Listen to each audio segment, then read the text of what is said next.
Dr. Fajgenbaum, how can I begin to say thank you? It's slightly cooler here in Philadelphia compared to San Francisco, but we're warm in this room. That's right. So, hearing all of your accolades, degrees, and accomplishments, the question I have that really predominantly in my mind is, I've never interviewed somebody called the Beast. Well, we should clarify. This is a former nickname. Well, first off, I just want to say how honored I am to be able to have this conversation with you and to be a part of such an important event and also such a great foundation. But yes, we should preface that as formerly known as the Beast. Now no one would nickname me the Beast. Could you put that in context, please? Sure. So, I played college football here in the States, American football at Georgetown. I was a quarterback there, and I trained a lot. This is well before I was in medical school or dealt with my illness, and trained a lot. And because of how much I trained, my nickname was the Beast. And like I said, no one would call me the Beast anymore. But, none of your students. That's right. That's right. But my classmates in med school called me the Beast. Seriously, I've read your book, and I think, being serious, I think the Beast is actually quite important in all of this, if I may. This sense of unlimited capacity to win. I mean at all costs, because the costs in your case were the greatest that can be imagined. And that beast inside of you, I suspect, is this incredible force of nature. And I'm so happy that we can get to share a little bit of this with the audience. But to start with that, I'd like to, as you know, in the rare disease space, the diagnostic odyssey is where this all begins. And interestingly, it's sort of a terrible story, but you describe becoming ill in college. That's right. And originally you were diagnosed with lymphoma. Yes. And a nurse comes up to you and she says, good news. Yeah, it's not lymphoma. That's right. Yeah, so I was a third-year med student at the time, and you're right. The doctors thought it was lymphoma, and then the nurse came in and said, "Good news, it's not lymphoma. It's Castleman disease." And of course, I was thrilled. I was a med student. I still didn't know what Castleman was. But great, it's not lymphoma. And then I started to look on Wikipedia, of all places, and I got some really frightening statistics. I mean, basically, the Wikipedia page said that no one with Castleman disease lives more than a few years after diagnosis. And here I was, 25 years old, sitting in the hospital room.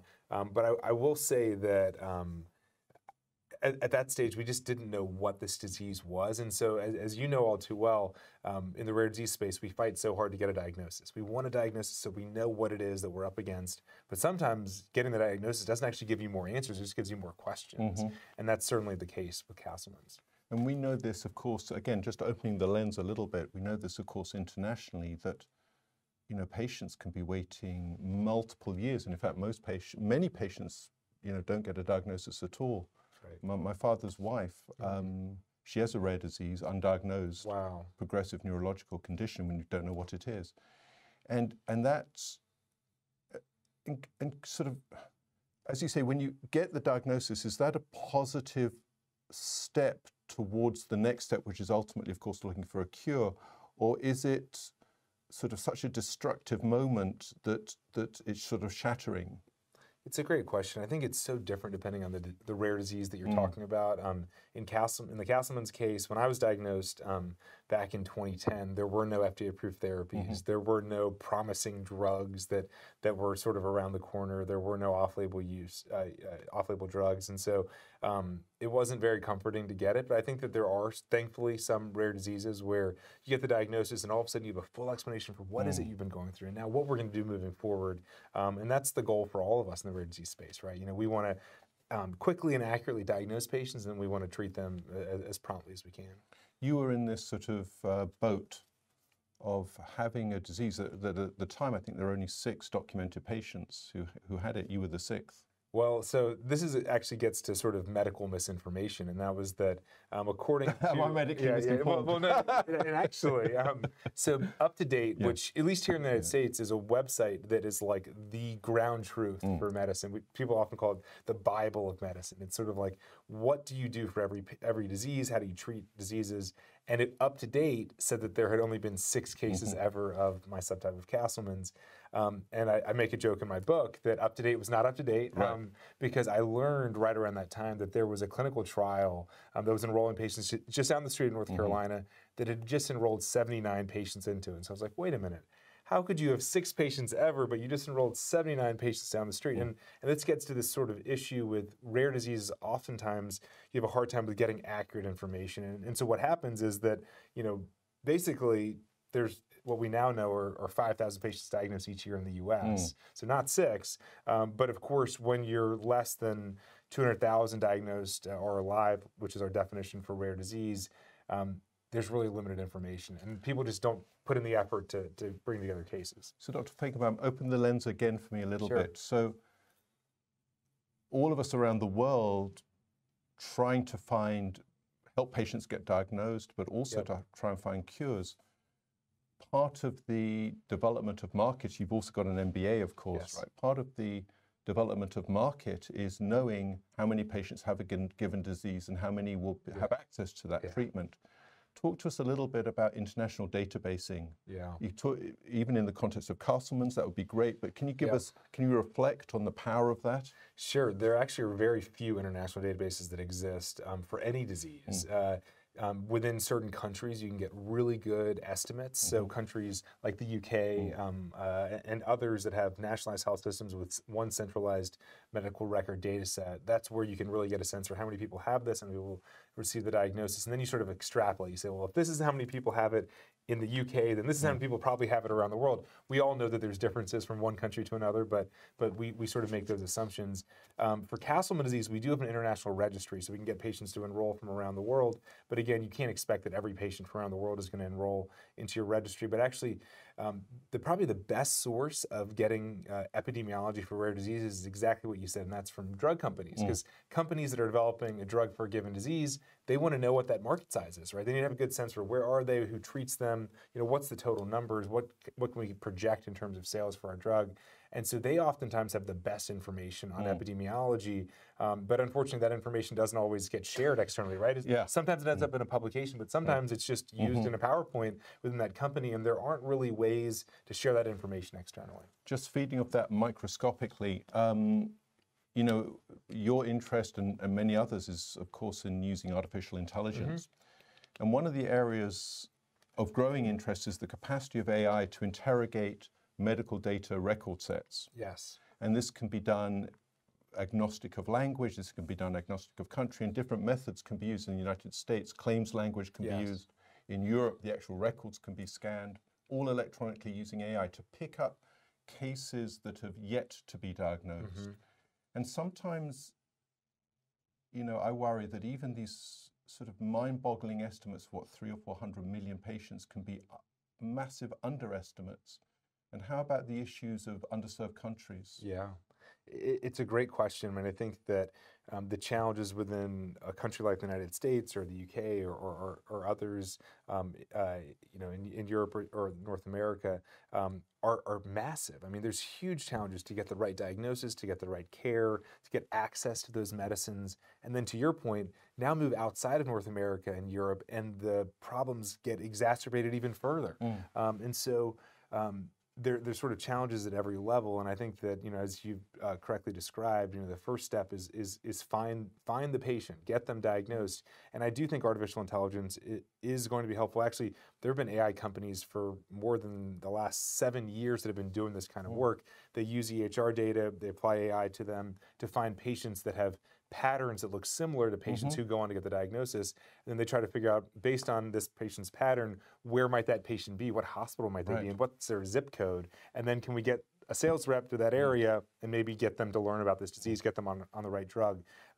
That's done in a very bespoke way by specific companies for specific pharmaceutical companies. That's not done systematically, and it would be a dream if that sort of work could be done systematically. So AI can be really powerful to help to identify patients, potentially get them a diagnosis. Where we're really focused is once you have a diagnosis for a given rare disease, can you use artificial intelligence to ask the question, among all the drugs that are FDA approved today, what drugs could potentially be useful for the disease that you're dealing with? So using all the world's biomedical knowledge and all that we know about drugs, diseases, targets, genes, proteins, what drugs that already exist might be useful? So let me bring that right down to brass tacks. What's IL-6? So IL-6 is interleukin-6. It's an important pro-inflammatory cytokine that is very important in Castleman disease, but actually it's important for all of us. How about in your life? Oh, in my life. So interleukin-6 is. I have to say, this is an extraordinary story. This comes back to the beast. For those of you, just if I may put this in context, here's a young man, everything to live for, wonderful family, what from what I understand, it's relationship, incredible career, incredible skills, and you get this diagnosis of a disease at the time that you think is almost unheard of, and you start ferreting around in the medical literature, and IL-6 pops up, interleukin-6. That's right. Yeah, so to continue that, I mean, basically that's the only thing that was known about Castleman. So, okay, Castleman disease, you get really sick and you die, and the reason we think that you get sick and you die is because your interleukin-6 levels are too high. And that's sort of the extent of things. And so I guess I'll share a couple anecdotes related to that. So first off, a dear friend of mine, Kazuo Yoshizaki, he's a physician in Japan. He was the one who actually discovered that interleukin-6 was elevated in Castleman disease, and he actually went on to develop a drug for Castleman. It's called tocilizumab, blocks the receptor for IL-6. And I was recently speaking with Kazuo and our friend Makoto, who's a mutual friend, and Makoto said, David, Kazuo, he didn't just develop tocilizumab, he actually gave it to himself. He was the first patient ever. And I said, no way. And so I went to Kazuo, Makoto just said that you gave it to yourself. And he said, I didn't give it to myself, the nurse gave it to me. So I said, okay, Kazuo. So Kazuo, he actually discovered IL-6 was important. He developed the drug that blocks the receptor for it. He gave it to himself, and he survived. And then he went on to develop it and get it approved for Castleman's in Japan. This is really important because this is the first ever, not FDA approved, but the first ever approved drug for any form of Castleman disease. Happened thanks to Kazuo's work in Japan. Now that drug never got an approval here in the United States because it was a rare population, and the drug company decided that they didn't want to pursue it in the US. So they repurposed it for rheumatoid arthritis, one of the most common autoimmune diseases. It got approval here for RA. Then it got repurposed again for individuals that have what's called cytokine release syndrome after you get cellular immunotherapy. And so these patients get a treatment for their cancer. It ends up putting them in the ICU. So you take tocilizumab, you save their lives. And then more recently, during the pandemic, the COVID pandemic, tocilizumab was the first drug patients would receive when they're in the ICU for COVID, and it saved many, many lives. And so I share this example because tocilizumab was made for Castleman's, repurposed for a bunch of others. In my case, I ended up surviving and being here with you today, not because of a drug that was made for Castleman's, but actually I'm alive because of a drug that was made for something else that we repurposed to save me. And also repurposed an mTOR. That's right, exactly. So that mTOR inhibitor. So I guess I'll fast forward a bit in my story to basically say that I got an IL-6 blocker. We thought it was going to work. It helped many, many other patients with my disease, and it didn't work for me. I relapsed on this drug, and my doctor explained to me that we were out of options. There were no more drugs in development, no more promising leads. And so I went on a journey. I was a third-year med student at the time to see if I could maybe find a drug that already existed that could be repurposed for me. And I knew that was possible because, as I shared with this example of tocilizumab, many diseases share the same underlying problems and therefore be treated with the same drug. Toci could be useful for RA or Castleman's for COVID. And so I thought to myself, maybe there's something out there. And so I got to work. I started storing blood samples on myself in the lab. I started performing lots of experiments on myself. I got a lymph node cut out of my neck so that way I could work on my lymph node. And I thought maybe I could make some progress. Unfortunately, I relapsed, so I clearly didn't make enough progress. But then when I got out of that last flare, which thankfully now has been my last flare, that's when I guess I went into a bit of beast mode for any American football fans. There's this great football player named Marshawn Lynch, and they say he's in beast mode because he sort of like never goes down. And so anyway, I got out of the hospital and it was like, I barely survived that fifth relapse. I mean, there's no reason I should have survived. Said goodbye to my family, said goodbye to my friends. said goodbye to my fiance. I mean, there's no reason I should have survived, but when I did survive, I got a lot of chemotherapy. When I did survive, thanks to the chemo, I was just relentless for the next about 4 to 6 weeks, where it was like, I'm just going to run every experiment that I could ever think of and ever possibly run on those blood samples I'd been storing, on the lymph node I'd been storing. And from within all of those samples and the data, and between not sleeping and working around the clock, this signal emerged that a communication line in the immune system called mTOR. So your immune cells use mTOR to basically communicate with other immune cells and to say, this is something to attack, something not to attack, let's turn on, let's turn off. Turns out that was in overdrive for me. And that was like the most exciting moment for me because there are drugs that block mTOR. What was the moment in the lab when you saw that? It's hard to even put into words what it felt like. What did you see? What happened? So so basically we did. So first off, we had a sense that maybe mTOR was activated from what's called serum proteomics. It was a signature of it, but I wanted to confirm it. And that lymph node I mentioned, I got cut out of my neck. So your lymph node is your home base for your immune system. It's where your immune cells go to basically come up with their plan of attack. And so I had that lymph node taken out, and so now I wanted to confirm that mTOR was actually turned on. And so I did this really inexpensive stain, immunohistochemistry for a protein called phospho-S6. When PS6 is on, that means mTOR is on. So I stained a bunch of other lymph nodes for PS6, stained my lymph node for PS6, and I kept looking at all these other lymph nodes and they came back blue. So if the pathway is turned off, the cells are blue. If the pathway is turned on, the cells are brown. And I keep looking at slide after slide from all these other ones. I'm looking at the microscope. They're all blue. And I'm like looking, are there any brown cells? I'm like, please. Yeah, well, in the normal, in the non-me, I was, I want to see, is there, and I would see there's a brown cell, there's a brown cell. And then I get to my lymph node and I throw it under the microscope and I'm just like, my jaw just drops, because it's not like I'm looking around for like a brown cell mixed within the blue. It's like, it's all brown. It's just like every cell, and I'm getting like goosebumps just remembering it. Like every cell is just brown. And I was like, oh my gosh, the thing that we think is on, it's on. And the best part about it is that thing that is on, there's a drug that can turn it off. Like sirolimus, rapamycin, this mTOR inhibitor, it completely shuts the switch off. Crazy. So if this is the problem, we have a way to turn it off. Unbelievable. And here you are. Yeah, so within 2 weeks of me looking under the microscope, I went down to NIH to show the data to my doctor, and he looked at the data and he basically said, if I had any other options, I might try something, but we're out of options. I mean, I had relapsed and nearly died 5 times from this disease. No drugs existed that had been tried in Castleman's that hadn't been tried in me. So he said, I'm going to give it a try. So if there's anyone watching this who doubts the potential of repurposing medications, they have to listen to what you've said, because if it's a patient, a parent, a researcher, this to me is, there must be a way of multiplying, expanding the capacity across 7,000 diseases to find medications, as you say, that have common pathways. I know this is like a true passion of yours. It is. Understanding that we don't have 3.5 days to discuss it, can you just sort of give us the high level, this is what's coming? Yeah. Well, the good news is what's coming is here. And what that is utilizing artificial intelligence to look for the same patterns that I was looking for in this one particular, in my blood for my disease, but to look for those patterns across all diseases and to look across all possible drugs that could maybe revert or abrogate those patterns that we're seeing in the disease states. And so the reason why I say it's already here is because the technology is absolutely here. The artificial intelligence tools and approaches exist today and they're capable today. They just haven't been deployed at scale yet.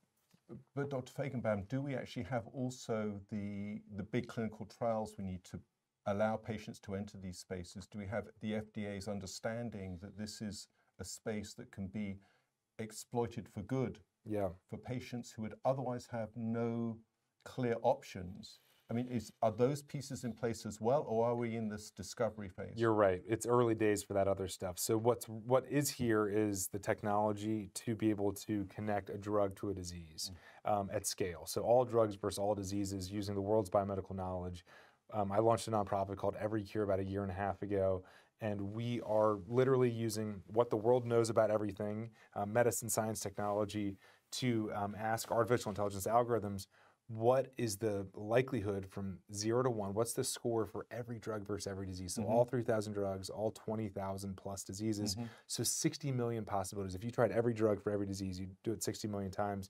So we generate a single score from 0 to 1 for the likelihood. It's just an Excel spreadsheet. It's just, interestingly, it does actually spit out a giant Excel spreadsheet. It's 60 million rows long. So, and so you get this rank ordered list from 1 to 60 million for every drug versus every disease. What's caught your eye? Well, a lot of things have caught my eye. I mean, a few that I'm excited about: bositinib for ALS, arginine for sickle cell disease, folinic acid for autism. These are all diseases that are, that are challenging, that they're debilitating, and these are drugs that exist and they're right around the corner. Also with good risk profiles. Yeah, exactly. In other words, if this sort of thing was to go forward within the FDA, it's sort of risk benefit. This is it seems to me a very, very good option. Yeah, because so basically we can look all versus all, we can come up with these top hits, and to your point, we can filter and say, we just want to use the drugs that have a really good safety profile. Let's eliminate all of the sort of stuff that might be controversial or unsafe. I mean, they're all FDA approved, but even among the FDA approved. That's the beauty of repurposed drugs. Exactly. Correct. Exactly. They're all FDA approved, and so that's one piece. So we are nailing that. That is what we are totally focused on right now. To your point, coming up with a match and saying that I think arginine would be a great treatment for sickle cell disease, that's one step. Once you've said, okay, it looks promising, the next step is, what's the evidence that you need to generate to be able to really convince yourself or anyone else that it really is going to work? You can't just say, hey, this AI algorithm says it's going to work, right? That doesn't work, right? The AI algorithm can say it might work. Hypothesis generating. Hypothesis generating. And then the next step is to go into the lab potentially to confirm it, and or go right into humans, clinical trials, off-label drug use. That can then happen sequentially. And I think we're at a pretty, literally in this space, a thrilling moment in time, because for the first time, FDA is now using natural history data, biometric data. Yeah. I mean, this is a unique opportunity to start real-time testing. It is. Some of the, and I think the audience needs to have in the back of its mind that we're talking about illnesses that 95% of patients with rare diseases have no therapy. That's right. So just as you were describing in your own case, I mean, these aren't doors opening, but these are doors creaking open. I agree with that. And, my case is one example of repurposing, and I'm obviously a little biased because I'm alive thanks to this repurposing example, but there are many other really incredible examples of repurposing. I shared tocilizumab, this Castleman's drug for RA and for cellular immunotherapy, and then more recently for COVID. But the reality is that of those 3,000 FDA-approved drugs, about half of them are approved for more than one disease. So about half of drugs that are already on the shelf have already been studied in one more disease than they initially were started in. And what we're arguing for is not that someone should start doing repurposing. We're already repurposing. What we're arguing for is that we shouldn't stop repurposing once the drug's no longer profitable. Because that's the world we're in right now, is that we already repurpose, we just stop if the drug isn't profitable because it's generic, or if the disease isn't profitable because it's maybe too small. I'm getting goosebumps now. I mean, one of our real passions is creating the profit formula for repurposed drugs with the pharmaceutical industry, because that is actually one of the key stumbling blocks, as you know better than me. I want to move on. Our time together is like flying by like a rocket. So we're talking about cures in rare diseases, but, and again, please excuse me, and please feel free not to answer my questions, but looking after people with rare diseases isn't just about medicine. Caregivers, support staff. In your book, your acknowledgements, instead of being like 4 lines, are 7 pages, right? It's almost like 1/10 of your book. No, it's about 5% of your book is acknowledgements, and it's just lists of these people who've helped you. And if I may, please say this. Caitlin appears to be and your family and your friends and this extended medical family, but she seems to be at the center of all of this. Are you able to talk about the sort of the central role of caregivers in I mean, the beast can fight, but I got a feeling the beast needs a pretty beastful support team. I totally agree, and I love that you noticed the length of the acknowledgments, because I didn't think that was enough. That was me, that was like my short version of the acknowledgments. Yeah, and they were actually like sort of 45 names in a paragraph. Yeah, and it was like, I would have 45 names and say, thank you for doing this thing, and I think that's why I often say that, the book's called Chasing My Cure, but that's exhibit A for why it should have been called Chasing Our Cures, because it wasn't my cure, it was our cure, right? And then cures plural, because we're continuing to look for more and more treatments. And so I guess, what I would say is, absolutely, Caitlin has been the champion of all of this, supporting me in every way possible. And one thing that I'd also add to that is that I think this sort of sense of how do you get out of a really difficult situation, how do you emerge from a really big challenge, I think that there's 3 fundamental ingredients to do that. I think that the first is that you have to have a vision for your future, what you're fighting for. If you're in the middle of a fight and you don't know what you're fighting for, you're not going to win that fight, especially if it's a tough fight. So one, you got to have your vision for the future. And Caitlin actually was part of that vision for the future. I wanted to have a family with her. I wanted to marry her one day. I dreamed of that. Plus, I also dreamed of treating patients in memory of my mom, who of course passed from cancer about 20 years ago. And so that vision for the future, that helps you to keep fighting during tough times. The second thing, which is also really relevant to this, is to have support by your side. If I didn't have Caitlin, my dad, my sisters, literally like holding my hand, encouraging me to continue to fight, again, I don't think I could have fought for the amount of time that I did. And then the third piece I really believe in is the importance of one step at a time. If someone said, David, you're going to, if someone told me when I first was admitted to the hospital, which is, just down the street, they said, David, you're going to be admitted to the hospital for over 6 months. And during that time, you're going to suffer pain that you didn't think was imaginable, and that it's going to be living on the brink of death for months and months. It's going to be horrible. And then when you get out, it's going to happen again and again and again, and you're going to get close, and then you're going to fail, and it's going to be miserable. There's no way that I would have had the strength to get through that, right? I mean, like if you gave me the whole picture and then said, oh, and by the way, the only way you're getting out of this is if you find a treatment for yourself, I would have said, where's the white flag, right? I don't have the strength, I don't have the fortitude, I don't have any of those things to do this for years and then have to be the one to get myself out of this thing, right? But because I took it one day at a time, and not even, maybe even more than, maybe 1 hour at a time, 1 minute, one breath at a time, that sort of helped me to get through those really tough points. Coming back to the beast, I wasn't going to mention this, but you did. I noticed that after you lost your mum, I'm really sorry about that. Thank you. I think a lot of people, of course, go correctly through mourning and you want to do her proud. I completely get that. But that isn't quite what you did. You actually founded a whole organization about, just explain, please. Sure, yeah. I started an organization called AMF.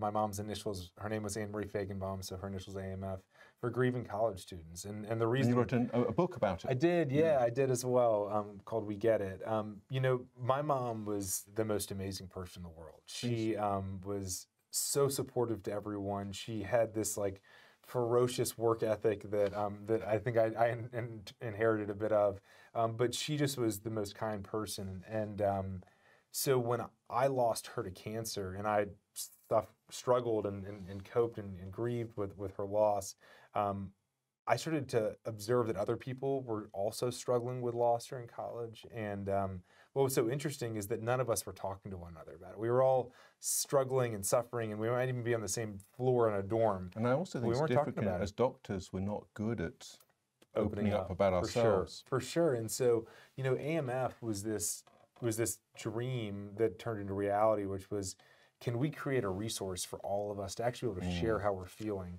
And then secondly, so one is, can we help a lot of people by creating a place to share, which again, I think embodied my mom, because my mom was always the shoulder to lean on when she was alive. But also, it was a way for me to channel my grief towards something positive and to say, okay, I'm going to put my time, effort, and energy into this thing that can help people and keep my mom's memory alive. I mean, people still talk about AMF. There's chapters all over the country of AMF. My mom sort of, her legacy continues. Yeah, for those of us listening, again, I don't know if other people have noticed this, but you basically deflected the question, which was that this was how you respond to things in this extraordinary capacity to rise up above it. And this is an extraordinary capacity. And I noticed, I read all the acknowledgements in the book, but there's one micro acknowledgement which I somehow caught my eye. Granddad Paddy. Yeah. Sure. So Granddad Paddy, he's my mother's father. Well, I have a lot of things to say about Granddad. But what's the bottom line story? So bottom line is that he started as the mail person at a business. He didn't have a college education. In the small island of Trinidad in the Caribbean.